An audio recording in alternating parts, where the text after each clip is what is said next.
आणि आमच्या पंकजाताईंना जर प्रश्न विचारला तर पुण्याचा प्रश्न विचारा, बीडचा प्रश्न विचारू नका असं त्या म्हणतात. त्यांच्याकडे पर्यावरण खात्याची जबाबदारी आहे. मला वाटतं महाराष्ट्राची जबाबदारी आहे का संपूर्ण जगाची जबाबदारी हे मला माहिती नाही. आणि इथून पुढे मीडियाला माझी विनंती, शक्यतो महाराष्ट्राचे प्रश्न त्यांना विचारत जाऊ नका. ट्रम्प, बायडन, त्याच्यानंतर गाझापट्टी, जर्मनी, त्याच्यानंतर आणखी कोणता, दुबई, तिकडचे प्रश्न विचारित जा. कारण त्यांना बीड जिल्ह्याबद्दल काही सोयीसूतक राहिलेलं नाही.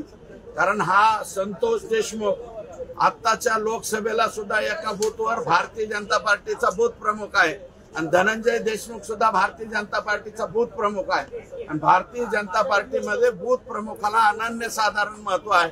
आमच्या बूथ प्रमुखाची हत्या झालेली, आमचा बूथ प्रमुख हरवलेला आहे आणि त्याला न्याय हा मिळालाच पाहिजे. हे सगळे लोक फाशीवर गेले पाहिजे. महाराष्ट्रातील सर्व बातम्यांचे विश्वासार्ह व्यासपीठ, सकाळच्या सर्व सोशल मीडिया प्लॅटफॉर्मला लाईक, फॉलो आणि सबस्क्राईब करा. तसंच सर्व नोटिफिकेशनसाठी बेल आयकॉन प्रेस करायला विसरू नका.